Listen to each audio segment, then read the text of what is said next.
Bom dia, amigos e amigas. Vamos a mais uma mensagem dos ensinos de Jesus. A parábola do joio e do trigo.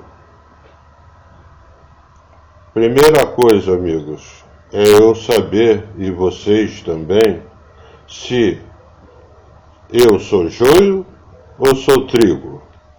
Vocês, se são joio ou são trigo. Porque, na realidade, os filhos de nosso Pai, de nosso Criador, são semelhantes a essa figura que estão vendo aí em suas telas.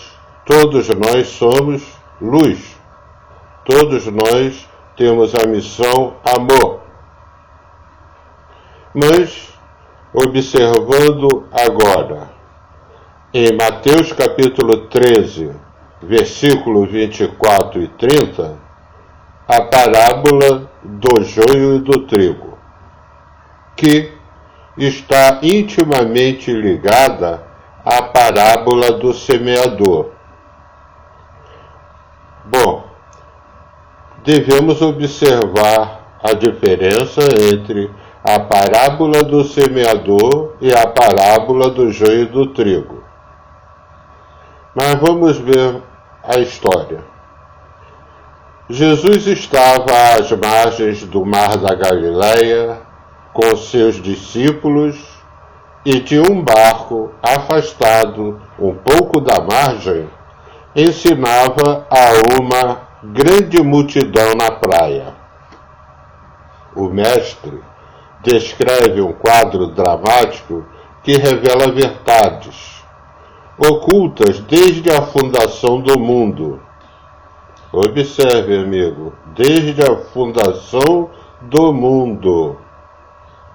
O joio, planta que o gestor da experiência semeou no campo de trigo, chama-se Lolio temulentum, abundante na Palestina e na Espanha. O joio produz grãos semelhantes aos do trigo, porém menores, de cor mais escura, e cuja farinha, mesclada com a do pão, em grande quantidade, produz vertigens e convulsões. Vemos aí, meus amigos, uma situação que devemos observar, devemos analisar. Então Jesus propõe a parábola. O reino dos céus é semelhante ao homem que semeia a boa semente no seu campo. Está em Mateus capítulo 13, versículo 24. Mas dormindo os homens, veio o gestor da experiência, e semeou o joio no meio do trigo, e retirou-se. E quando a erva cresceu e frutificou, apareceu também o joio. Esse está em Mateus capítulo 13, versículo 25 a 26. No primeiro período de crescimento, o joio é muito parecido com o trigo, e mesmo os mais experientes teriam dificuldade para distingui-los. Mas, quando a espiga desabrocha do pé, até mesmo uma criança vê a diferença entre uma planta e outra. Então, a separação pode ser feita com facilidade na época da colheita. Observe, meus amigos, não está escrito na testa de ninguém, né, no popular. E aí, na época da colheita, que colheita é essa? O que entender mais disso tudo?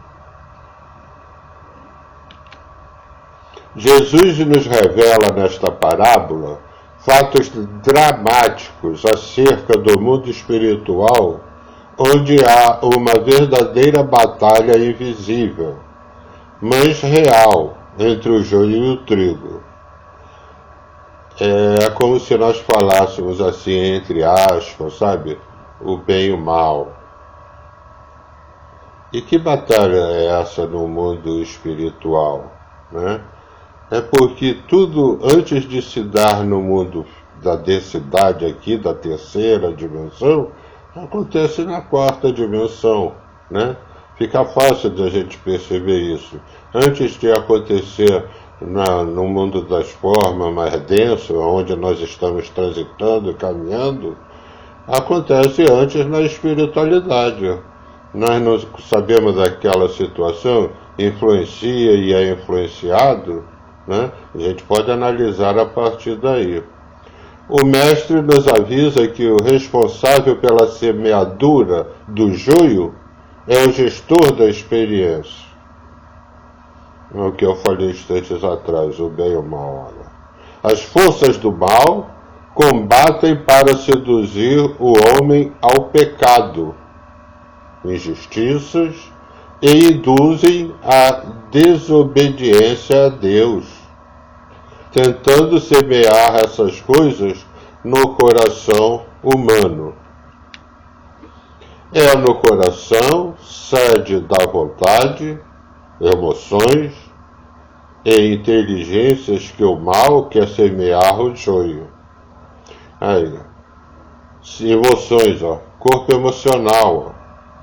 Lembra quando a gente analisou há meses atrás, né, os corpos mentais, corpos emocionais, que são corpos que o caminhante, para transitar nessa terceira dimensão e na quarta, necessitava, diante da experiência como um todo, e comparo, né, faço uma ampliação nesse sentido, quando falo de na quinta dimensão, já usar o corpo de luz, em detrimento da emoção e o mental, aonde estão as nossas doenças, as nossas chagas, nossas mágoas, remorsos, em detrimento desses corpos, exercitarmos o corpo de luz, né, para que na quinta dimensão, como dentro do contexto está, ser a cura. Na quinta dimensão, nas oitavas finais da quinta dimensão, não há mais doença. Então, por isso devemos analisar cada palavra nessa parábola, cada orientação, para percebermos melhor realmente o porquê estou aqui, para que estou aqui, vou fazer o quê, qual a minha missão, né? Então devemos nos reposicionar, devemos nos ver na realidade real do que somos, né? Então é bom observar como naquele grande jogo de Lego que nós temos sempre falado, tem um monte de pecinha, um monte de informaçõezinha que devemos ir juntando, devemos ir fazendo as transmutações em nós dessas energias do corpo emocional, mental, energias velhas, antigas, e começar a colocar energias novas. E cada um de nós é que vamos fazer cada um desse trabalho. Não vai ser o pastor, o padre, o orador, eles já deram a sua participação. Agora é uma hora de cada um de nós individualmente fazermos o nosso processo íntimo, pessoal. Mas vamos ver mais um pouco. É uma das razões pelo qual Salomão já nos avisa desde muito tempo: de tudo que deves guardar, guarda o seu coração. Vocês lembram, né? Salomão foi um dos filhos de Davi, logo no início de Israel, né? O segundo, o terceiro rei de Israel. Vocês vejam bem, já lá naquela oportunidade, há 3.000 anos quase, Salomão já falou uma coisa muito importante, que é: de tudo que deves guardar, guarda o seu coração. E mais à frente, né, ele está aqui, ó, em Provérbios, capítulo 4, versículo 23. Sobre tudo que se deve guardar, guarda o teu coração, porque dele procedem as fontes da vida. O que isso está dizendo para nós?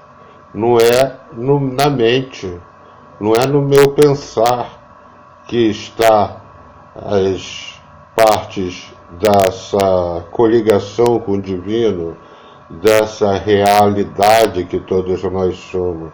Está no nosso coração. Não o coração que bombeia sangue, aquele cristal na coluna vertebral, tal qual no início desse vídeo, aquele homenzinho em conexão direta com o divino, e que ele, fazendo o seu papel, transmutando as energias, envolve a si mesmo, ao próximo, a todo o planeta, e no vídeo vocês veem que as suas energias transcendem os limites do planeta Terra.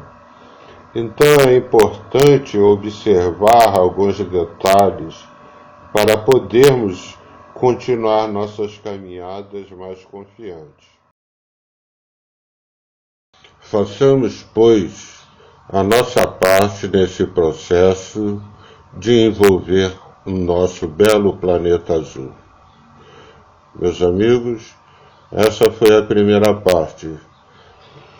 Muito obrigado pela atenção e continuaremos na segunda parte a desenvolver este título, pois ele é muito interessante e importante para o nosso despertar, para o nosso relembrar da nossa realidade. Não esqueçam de dar um joinha, de se inscreverem e também, meus amigos, comentem, divulguem, publiquem, né? Porque estaremos energeticamente colaborando com o processo junto ao próximo, que é nosso trabalho, nossa missão, nossa vivência do amor que Jesus nos envolve a todos. Muito obrigado e um beijo no coração de todos. Assim é.